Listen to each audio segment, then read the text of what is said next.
Saturday MSP workshop. Thanks a lot for watching. This is MSP workshop 15. The topic of the workshop today is harnessing the winds of change, driving towards destruction. The series will be taken up by Professor Prakash Bagri. The topic name is this. It will be based on that. The topic will be taken up by Professor Prakash Bagri. He is a visiting faculty of IIM Ahmedabad. Thanks a lot. Thank you.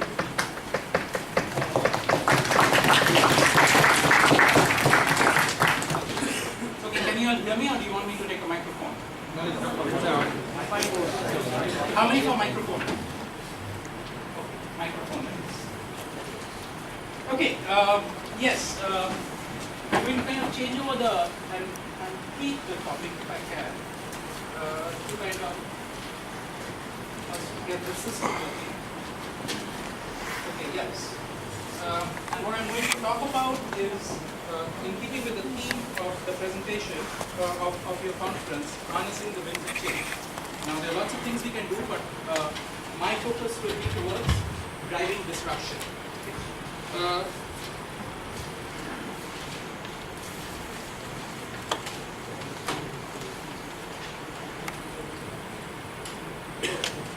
Hello? Yeah, that's better. Okay, but first let me do some quick introductions, okay? As he said, I'm a visiting faculty over here, but just to give you a background, I graduated as an aeronautical engineer long ago. You will not embarrass me by asking how many years ago.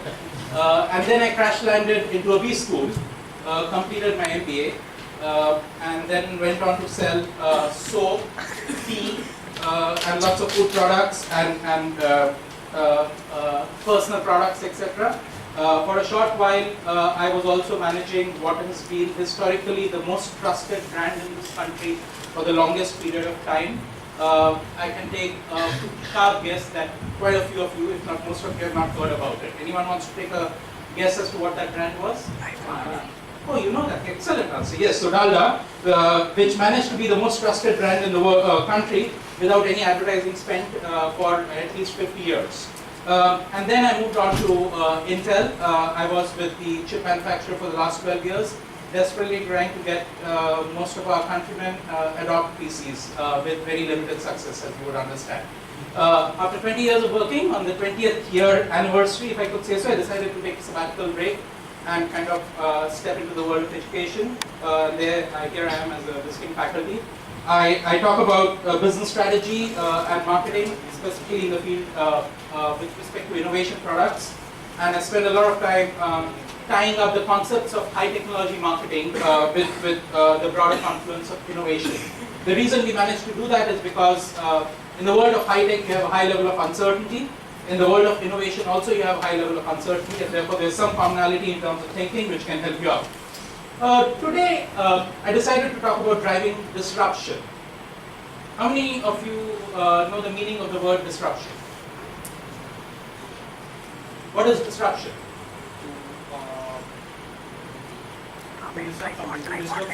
To disturb something. It's a barrier, okay? It's a disturbance, okay? It's to obstruct something, okay? Our elected representatives disrupt the parliament, okay? They stop it from functioning. However, in the world of business, disruption has a bit of a different meaning. And when I want to talk about driving disruption, I will spread it across the three themes of, first of all, take you through an experience of disruption from a business context. Hopefully help us understand how disruption happens, and then talk about harnessing disruption. How many of you have been in my class before? Okay, good, none. Because if you have, I would rather that you spend an hour and a half, have some coffee or tea, spend time with your friends, etc. Because you might have heard me talk about a few of these things before. Okay, so we start with understanding driving or disruption, and the first thing is to understand what really is disruption. Okay, as you rightly pointed out, it's obstruction, it's to stop something from happening. However, in the world of business, it has a bit more of a different connotation. This is Prof Clayton Christensen, I personally regard him as perhaps the sharpest business thinker in modern era. And he's written the famous book called Innovator's Dilemma, as well as the Innovator's Solution. And he defines disruptive technologies as those which bring to market a very different value proposition rather than that has been available previously. Okay? So disruptors, what do?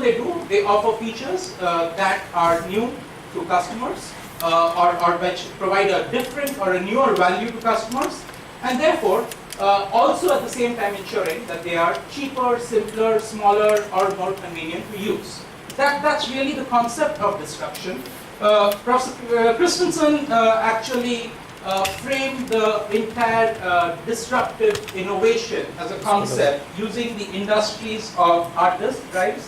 All of us understand hard disk drives. What's the size of a hard disk drive? Depends. Now it doesn't really matter. Okay? It's somewhere there in your laptop. Okay. Before that, you had disk drives. You remember the days of floppy disks? How big were floppy disks? 1.4 MB. Small size, right? About 3.5 inch. Anyone remembers floppy disks higher, larger than that? About the size of about 5.5 inch. Okay, those big floppy disks. Some of you were still there in those days, or were there in those days. Floppy disks before that used to be about 8 inches, and before that, long ago, the hard disk magnetic drives were about 14 inches. Okay. Professor Christensen's philosophy or the concept he proved was how each new drive came in, basically addressing a different market, but then became good enough for the mainstream market. He then went on to prove this concept across something which is beyond the hard disk industry. In fact, he tied it up with the steel mills industry. The only difference being the same kind of disruption was observed in steel mills, but the only difference was what was observed in a period of about 30 odd years in the hard disk drive industry, the technology industry, was actually a 150-year event across the steel industry. How many of you have heard this before? Some of you have. Okay. What I want to do now is actually tie out the theory of disruption in a different manner. And for us to understand how does disruption really occur. Okay. What are the drivers of disruption? Up and down. Okay. Now, as much as large companies and some of them believe that you can have disruption by having a fancy office, colored beanbags, free time, allow people to have some pipe music playing, etc. Unfortunately, that by itself does not drive innovation.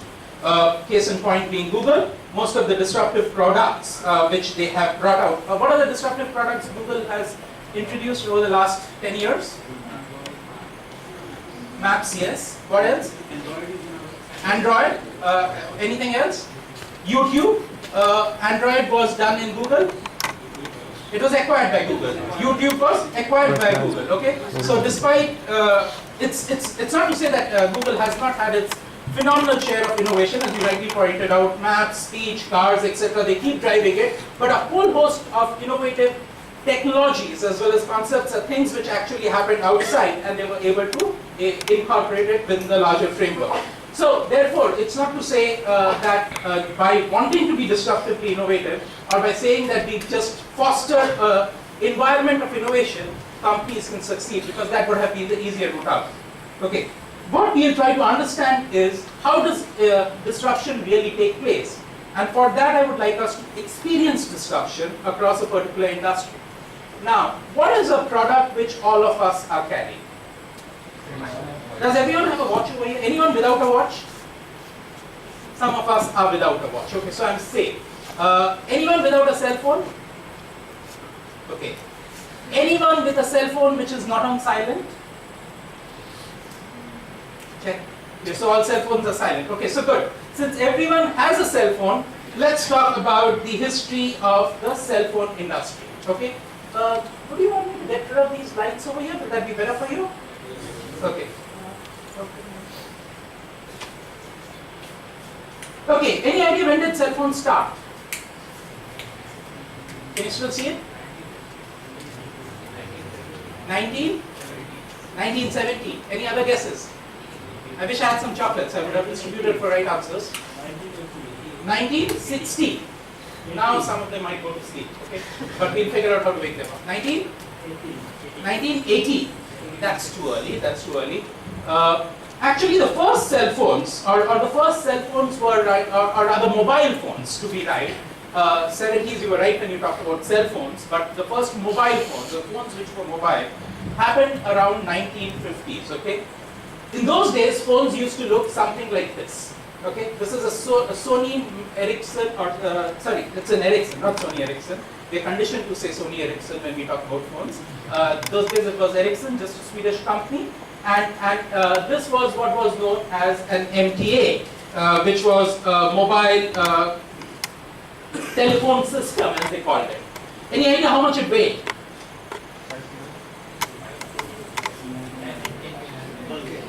A bit more. It was about 80 pounds, which will be closer to about 35 odd kgs was the weight of a system like this.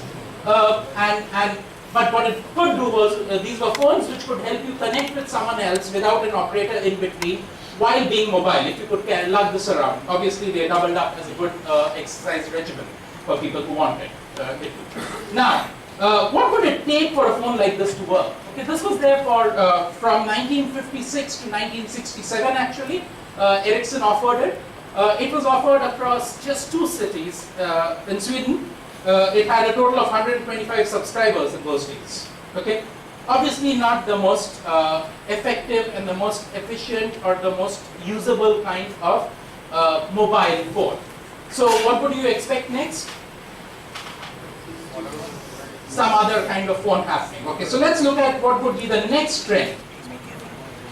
This was Motorola Dynatec. Okay, this phone was actually announced in 1973. It came to market in 1983. Any idea why? There were no towers. You have a good answer again. There were no towers. So whereas they had a prototype of a phone in 73, by the time they could actually bring it to market, both in terms of getting in the right capabilities into the system in a workable manner, which means there was some work to be done as far as the technology was concerned, and the more important thing of setting up towers, because you needed towers to catch the waves of these phones. It took them about 10 years. Obviously, it became a super hit. It used to cost about $4,000 in those days, which in today's terms is more like $10,000, 2.5 times the price. But it became quite a star.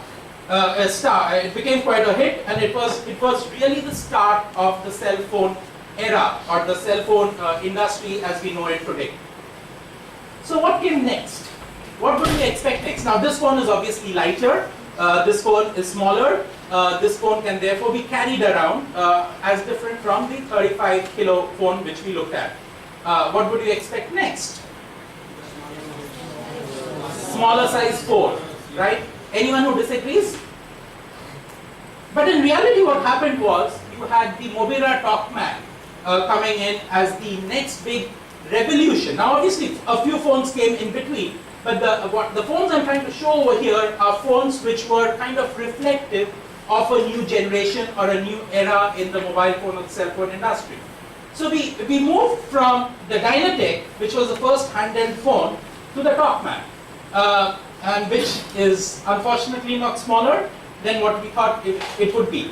So what do you think happened? Quality. What do you mean by quality? Power, someone said. What do you mean by power?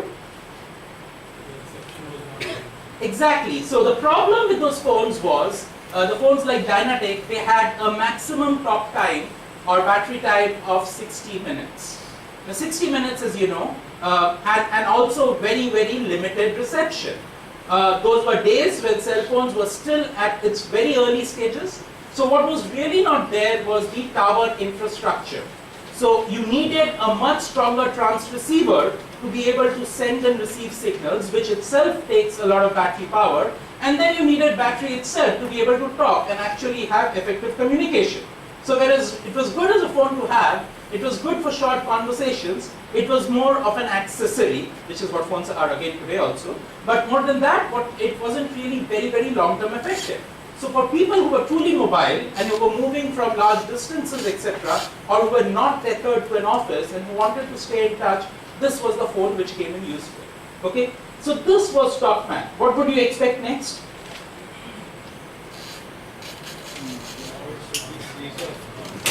Sorry. What would you expect next?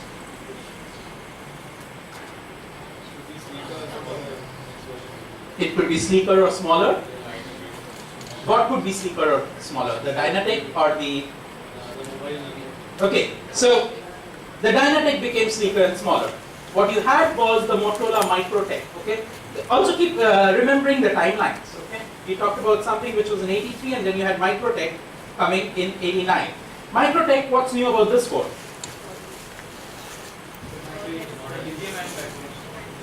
It's got a better battery, no doubt, yes, it has more talk time. What else does it have? Something which you can visually see over here? It has an antenna, yes, even Dynatic had an antenna. It has a display screen, yes, what else? It's portable. What is the big thing happening around over here? You see the flip? You see the part of the flip coming in over here? Okay, this was the first time you had a flip phone. Okay. Yes. The flip phone was, and therefore this Microtech StarTech came into being. Good point. The flip phone was basically a great design innovation in terms of putting part of the phone hardware in a form which could actually flip over when you were not using it, and therefore helped in making the phone smaller. Okay, so that was really the big, and it was obviously no doubt the first smallest and the lightest phone of that era. Now one would have presumed that yes, we were right into this path of going small, we were right into this path of going sleek and having good battery life. The next phone, which happened almost 6-7 years later, was again one of those big phones, what was called as a bag phone. Or ineffectively, this was basically a car phone. And what happened over here was the battery, the transceiver, etc., as well as the corded receiver were all put inside the bag. You could keep the receiver out of the bag when you were talking, but the bag could remain. And therefore, for people who are in a vehicle for a long period of time, this came in as very useful. And even if you were not in a vehicle, you could sling it on your shoulder and ensure that you could have a long conversation on the phone. Now, what are you observing till now?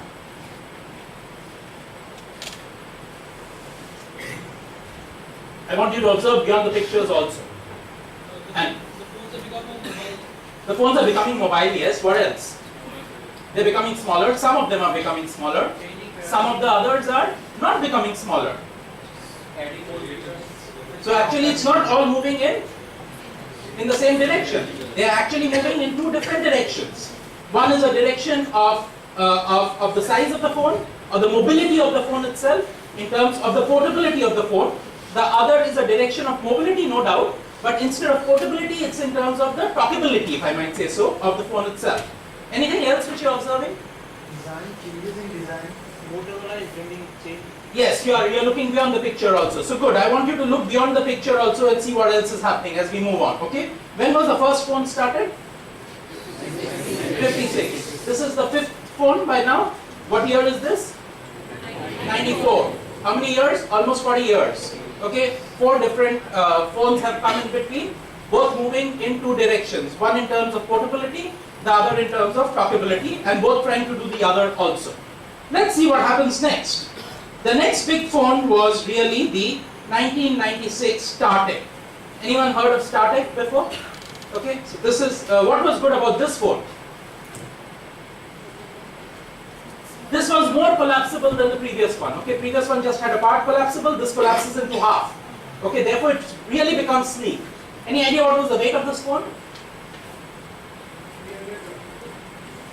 Someone said 300 grams. Any further guesses? 200 grams. Any further guesses? You could dial a friend if you want. Well, it was actually less than 100 grams. It was about 3.1 ounce, which is about 80-81 grams across. What is the weight of the phone you are currently carrying? Most of it is in the 100 plus grams range, okay? Okay, so what has happened? Phones have actually become a bit heavier than what it had started being in terms of lightness. Why? We'll observe, okay? Yes. Anything else in this phone? Yes, color display and all that stuff is there. But let's move on. What was the next phone? Any guesses? Nokia. Which one? Nokia. Nokia Mobile. The big one. Yes. What was the big one?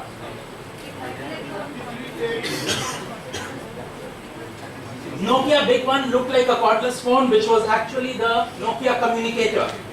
What was Nokia Communicator? It was internet. What else? It was a PDA. What else? You could message. What else? So you could text, you could do internet browsing, very basic internet browsing. You could use it as a PDA. You could actually send a fax from this phone too. Okay, and obviously, needless to add, you could talk also. Okay, this was actually a smartphone. This, by the way, was not the first smartphone in the world. Any idea who launched the first smartphone in the world? Motorola? No. HTC didn't exist as a phone company in those days, if I'm not wrong. Philips? No. Ericsson? No. LG? No. Siemens? No. Which one? Alcatel? No. Nokia? No. Panasonic? No. Apple? Okay, you are quite close to the right answer. Apple was one of the first smartphones announced in the marketplace, but even Apple wasn't the first actually in terms of announcement. The first announcement of, it wasn't BlackBerry. The first announcement of a smartphone happened in 1992 by a company called, all of you have heard of the name of that company. Any last guesses? IBM. IBM announced the first smartphone. It was called IBM Simon in 1992. Newton, the Apple Newton was launched in 1993. Both of those, IBM finally launched the Simon in 1994. Withdrew it immediately. Apple tried to keep Newton for a long period of time. If any of you are there in my later section during the day, we'll talk a bit more about what worked and what didn't work. But those two were not really the default smartphone standards. So the one which became a standard in smartphone, and most business people who could afford to were carrying it, was the Nokia communicator. So what happened next?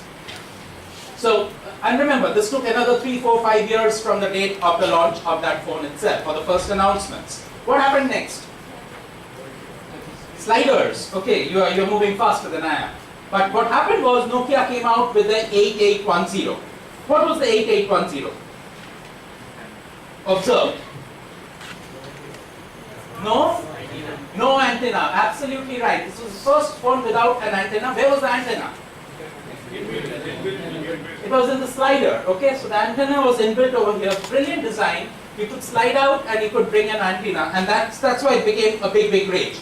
This is what was known as the first candy bar phone. Okay, you have heard of candy bar phones, you have heard of clamshell phones, you have heard of flip phones. Okay, we just saw the first of each of those three around, and that was 8810. What else is happening beyond the pictures, beyond the models of the phone itself?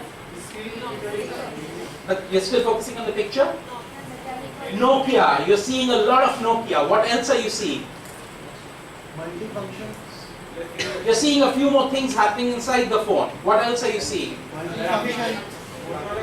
Okay, so you're talking about the phone. Look beyond the phone. What else? So you're right. Nokia is the one which is coming out. Anything else? Multifunction. Multifunction. Multifunctions is phones. Designing innovation. Okay, not yet fully, but yes, a lot of it. The sleekness of the phone itself. Something else. Are you all observing the timelines? It's becoming a bit faster now, right? It's becoming a bit faster. Okay, let's move on. What happened next? Next was the Nokia 7110. Which year is this now? What was the last phone? Just about a year and a half ago. Okay. What was 7710 all about? What was the single biggest thing and the single biggest difference of this phone? Something which is no longer relevant. Let me give you a hint. That's already become famous. Something which is no longer relevant. Which one button? Which one button? No. Infrared. Yes. No, not torch. This is not the torch phone. That's the 1110. I don't have it over here. Camera, no. It wasn't a camera phone as yet. No. Infrared. No. Infrared. Slider. Why was there? Not slider was there in the previous phone also, right? Infrared. Infrared. What do you mean by that? No. Infrareds have just started coming in. Near field transmission is happening now in phones. What really was the big difference around it? It's not to do with the antenna. What are the buttons for? Yes, okay, you're getting closer. There are four. Are there four buttons? There is a scroller. What is the scroller for? Not the message. More content. What kind of content? Not message. What kind of content? Not too much of graphics, not games. This was basically the first WAP enabled phone. How many of you have heard of WAP? W-A-P. What is WAP? Is it relevant today? No. What was WAP for? WAP was basically a new standard initiated to basically allow phones to be able to access the internet. Okay, what WAP basically did was translated internet sites into something simpler, primarily text-led, so that it could appear in phones like this. Why is it not relevant today? Because phones have become much powerful, and you really don't need to simplify the website to bring it onto the phone. So the wireless access protocol, which was a big thing, and during that period a lot of talk around it, is no longer relevant. But this was really the first phone with WAP, and therefore you have the scroller in between. Okay, so it's a feature. It's another additional feature. It's a completely different feature. It's a completely different capability coming onto the phone in a big way. What you saw in the communicator was basically some kind of internet access, which was only text-based. Out here you could have text and very simplified graphics also coming in. Okay, we are moving closer and closer to real timelines, and this was the next big innovation in the cell phone industry. What are you observing? BlackBerry. Where did BlackBerry come from? Canada, yes. Was this BlackBerry's entry into the market? No. What was BlackBerry? When did BlackBerry actually enter the market, and with what product? Some of you might have seen it. Pagers, you're right. What were pagers? It was about text messages between a closed loop text message. BlackBerry was the company which made pagers. Pagers was a big hit in the business community. If you remember, in those days you still had some courier boys also who would come with pagers, etc. And that's how they were keeping track of. It was a good way of being in track when cell phones were not that prevalent. Okay, it was a cheaper setup also. So BlackBerry was basically a pager company, and then they came up with a cell phone. This was actually not really a cell phone only. This was truly the first business phone where you could do everything, where you had texting, you had internet access, you had all the organizer capabilities, and you also had internet. You could send messages, and over and above that, you could also talk on the phone. Even though it was a bit cumbersome talking on the phone using this, but in the totality of it, it was a great deal, and it became a rage with business people, a rage which continued for a long period of time, almost for 8 to 10 years. Okay. Headphones were always there in the earlier models also, but over here, for you to talk effectively, you needed the headphone. This is the first truly full QWERTY keyboard as we classically know it. Well, the communicator also had it, but in the essence of giving you such a large screen and such a great keyboard, what got lost out? The talk capabilities, and therefore for you to have a more effective talk, you needed a headphone around over here. Anyway, moving forward. So after this, what do you expect in phones now? Color display. What else? Bluetooth. I'm not talking Bluetooth. Storage. You talked about color. Someone else said something. Entertainment. Okay. What else? Camera. Okay. So let's look at the next phone, which was the Sanyo SCP. Now, actually, cameras started appearing in phones in Japan and parts of Asia at the turn of the century. However, and at that time it was kind of a joke in the American markets. However, when Sanyo actually launched its first camera phone in US in 2002, it became a big rage. And so much so that today, you don't even call a phone as a camera phone. Anyone has a phone which doesn't have a camera? So it's become a default standard as a part of the phone itself. Okay, less than 10 years. Okay, what happened next? We talked about displays. one of the big things which happened in phones, continued to happen, was with the T-Mobile Sidekick, which is also known as the Danger Hip Top. The unique thing about this phone was the flippable display. Okay, you could open up the display to reveal a full keyboard, or you could have it just in the form of a display over there. What did this do? It certainly brought entertainment onto the phones. It did something else. What happens when you have such a large keyboard? You can play games. What else can you do? You can text. You can text far more effectively. This is the model of the phone which actually moved texting into mass market. Before that, text was a very blackberryish kind of thing, which basically the business audience used to use. But with this phone, with a phone like this, whom do you think will be the target audience? Youth, exactly. This phone basically targeted, was great in terms of reaching out to the youth, and actually the cell phone industry expanded to become truly mass market. With a phone like this, where texting became mass market and it almost became a prevalent culture. So, what happened next to phones? Let's see. What's the big thing over here? Everything is there. Apart from that, it is by far a style revolution. In 2004, Razor was a phenomenal hit. Okay, it was just talked in terms of its sleekness. What else have you observed over here? Color, okay. Forget the picture. What else are you observing? Motorola. Where was Motorola? We talked for about 10 years. Did we have any Motorola model? So this was kind of Motorola's re-entry into the cell phone market. Okay. Who was Motorola in the cell phone market?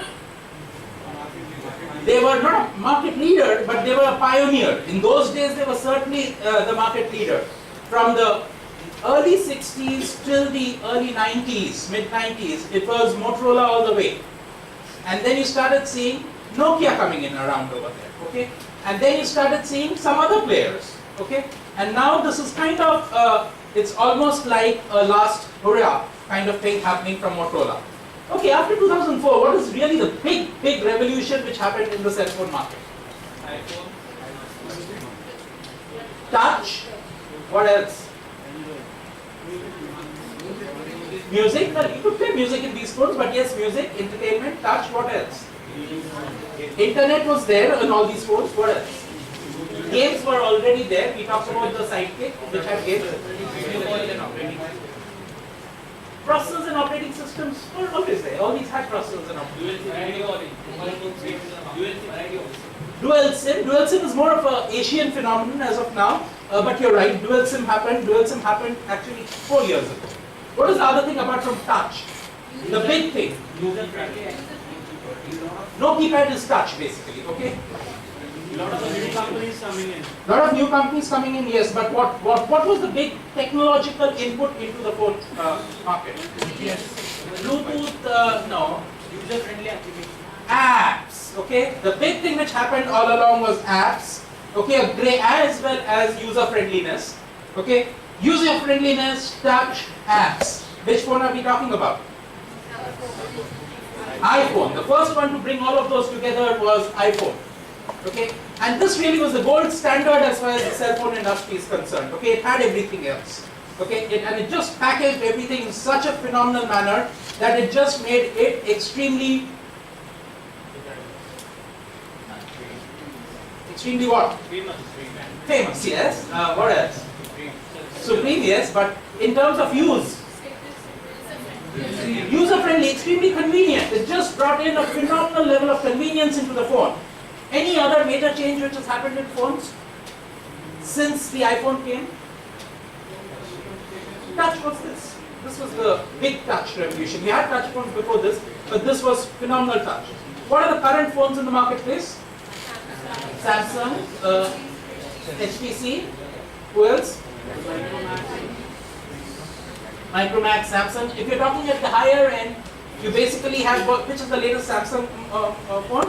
S3. Which is the latest Apple phone? i5. Microsoft will really hate it, so we might as well remember Nokia and Microsoft. They have a Lumia 9000. What's the big difference? Can you give me a one-word difference across these three phones?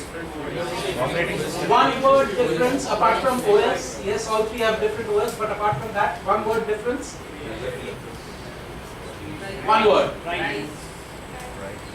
Yes, it's price. If at all there's a difference, it's in terms of price. Actually, that's not the only difference. Today what you have is, you have a huge amount of difference in each of the phones.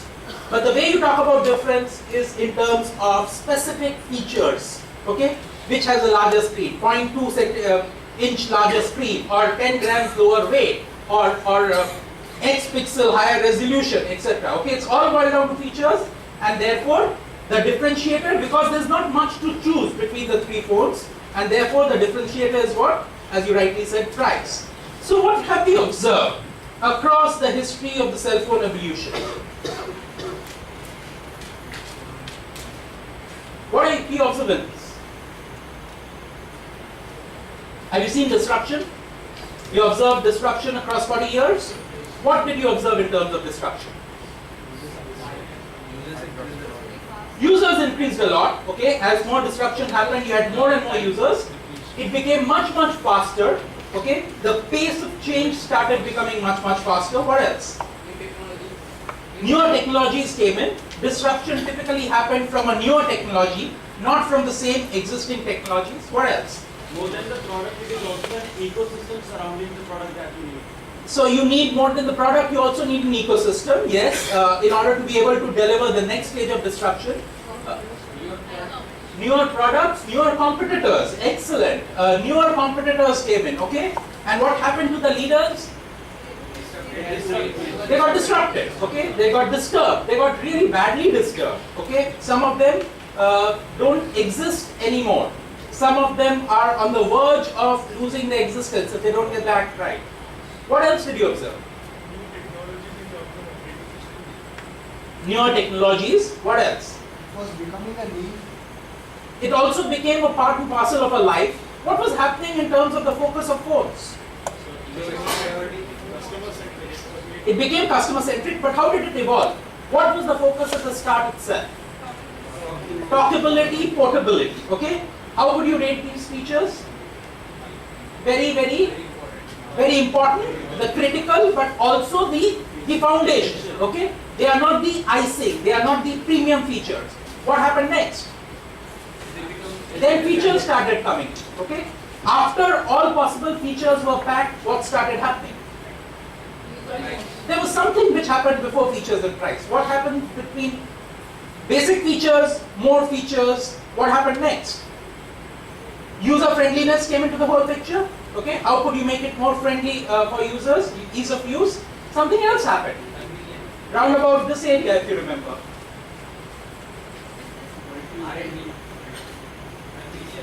Convenience, yes, convenience. What else? You're right. User friendliness leading to convenience, and focus on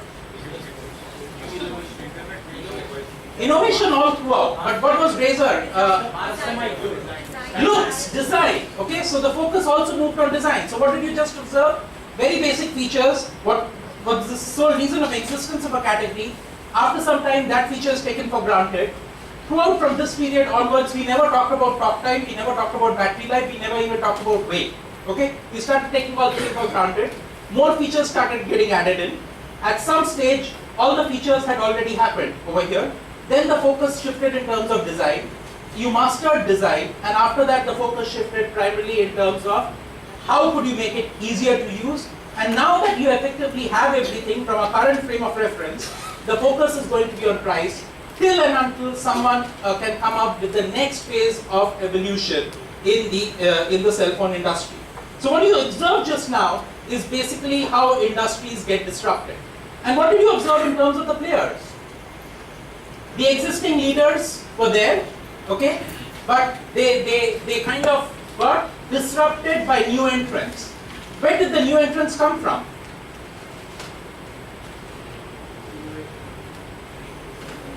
Where did they come from? Which industry? From the cell phone industry? Did any of BlackBerry start its history as cell phones? No. Did Sanyo start its history as cell phones? Okay. Did Motorola? Yes. And Apple? No.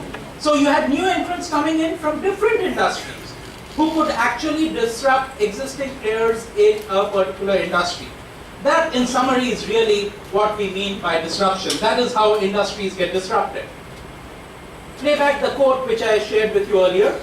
Disruptive technologies bring to market a very different value proposition than has been available previously. Okay? Disruptors offer features that are new to customers and that customers value. And these features are typically cheaper. Okay, it's understood that phones became cheaper. You understand, you are buying a Virtu phone today, you won't be spending $10,000. They're simpler, they also become smaller, and most importantly, they become convenient to use. That, in essence, is what we mean by disruption in business. So now that we experienced disruption and understood a bit of it, I would like to ask you a question. Did you experience disruptive technology or did you experience disruptive innovation? You observed disruptive innovation, here's what is the general field. And I'll take you through, now we'll look at it a bit from the theory perspective to tie all these things together, and then we'll come back to this question. Okay, so let's step back. What happens to technologies? Okay, most technologies basically start their life as very fragile. Okay, very expensive. Okay, we saw about being able to talk through a mobile device. Neither was the device mobile, neither was the talk very effective, and it was exorbitantly expensive. And so therefore initially the usage is very, very marginal. But what happens is, that's when you get into something which is known as the technology S-curve. Have you heard of the S-curve? Okay, what is the S-curve? S-curve basically increases performance over a period of time. Okay, and that performance increase happens because innovation gets in over there. This is the period of technology improvement. Okay, most of this is actually what is known as sustaining innovation. Okay, you fine-tune the technology, you bring in cost efficiencies, you bring in engineering efficiencies, etc. Till a stage where, and with each of those tweaks, the performance actually starts improving. Till a stage where you reach the second inflection point as far as performance improvement is concerned. After which is the stage when the technology is actually mature. Okay, which is also the stage when that particular technology is actually getting limited by certain physical constraints. It could be a material constraint, it could be a power constraint, it could be an engineering constraint in terms of what level of precision you can bring, etc., and so on and so forth. So therefore, that particular technology has no further potential for improvement. And that's really the S-curve of a technology. But in the cell phone industry, what did we observe? Did we observe a S-curve of any one particular technology? How many of you are saying yes? Can you improve battery life further? You could, but that gets into great details of, you will get incremental increase, okay? Can you increase resolution further? Maybe a bit, but you're already good enough. Okay, you're great, you're better than what most people can differentiate. How many of you have used iPad?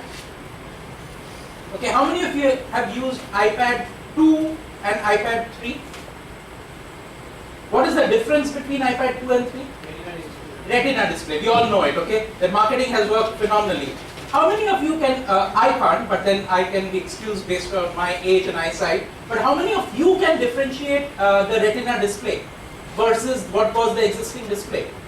Okay, at some stage, the features, etc. get into a stage of what is more than what the customer requires, okay? And that's when the focus is no longer on that feature because you're already satisfied. And therefore, the market moves towards the next feature. Okay, the disruption starts happening from someone who's able to bring in the next feature or the next point of improvement. So to look at the same S-curve from a technology lifestyle perspective, what you observe over here is during the initial days of a technology, you are fulfilling a gap vis-a-vis what consumers want. Okay, there's an average level of performance which we all seek of a phone. Okay, I should be able to talk with my phone, I should be audible, and I should be able to talk for a distinct period of time. It's of no use if I have to charge it every 15 minutes. So therefore, you would like some kind of power. But once you have got that particular power, for the average customer, you have met the requirement. Okay, and after having met the requirement, whatever you do gets into excess delivery, okay, which is more than what the consumer really required. And that is a fertile ground for you to be disrupted by somebody else. Okay, as an incumbent, your focus is in doing better what you already do.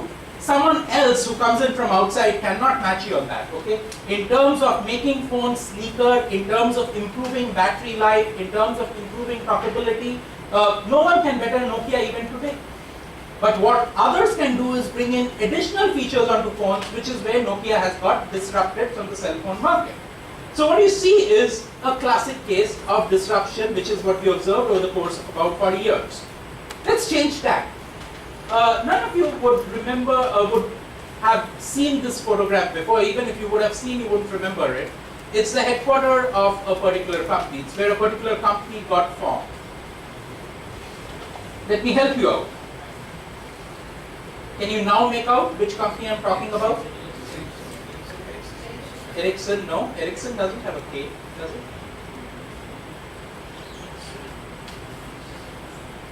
This is a company known as Eastman Kodak Company, which went on to become Kodak. Okay. What is Kodak known for? Cameras. Okay. What is the most famous marketing campaign of Kodak? The Kodak moment. The Kodak moment. What did a Kodak moment represent? Slice of life. Slice of life. Okay, slice of life which you would like to cherish and live for and remember forever. And photography. What happened to Kodak? They were outdone by Nokia. They were outdone by digital cameras. Okay, okay. Anyone knows who this person is? His name is Steve Sassel. Okay, why do I have his picture over here?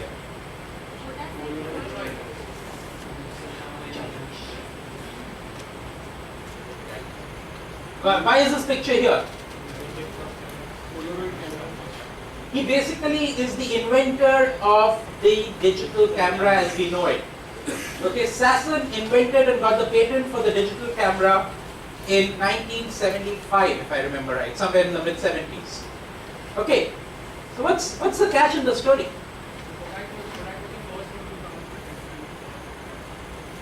Kodak was the first one to come up with digital photography. In fact, not only that, Sassel was an employee of Kodak. Okay, and in 1975, he had invented the digital camera for which he got recognized by all other camera manufacturers as well as the US state government, US government not even a few years ago. One of the greatest living scientists around and stuff like that. He was an employee of Kodak. The interesting thing is he's still an employee of Kodak. And he designed, he invented the first digital camera. You are right, you are right. Okay, and you are also right. Kodak actually was the first company to launch a digital camera also. But Kodak got disrupted by the digital camera, and today Kodak is in the verge of extinction. Okay, it just remains, it's on a lifeline for a very short period of time. It has gone bankrupt and so on and so forth. So, why do you think it happened? Kodak had a myopic view of its competitors. They were not. Do all of us know what myopic means? Short-sighted. Okay, so short-sighted view of Competitors. Was it only competitors? The Technology, competitors, basically the market itself. Why did it have a short-sighted view of the market? Is it right in saying they had a short-sighted view of the market? Okay, they discovered, someone in Kodak discovered digital cameras in the mid-70s. Let's fast forward to 1995. What is Kodak market share in cameras? They're still the market leaders by far. They have 85-90% market share of cameras and certainly a higher market share of films.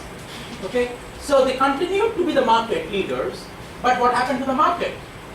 The market was moving on to the camera. The market disappeared. The market moved on to a completely different technology, which initially was certainly not good enough. Okay, in the good old days of digital cameras, it was a child's toy. The first Kodak digital camera was a child's toy. Okay, you would never take a camera like that seriously.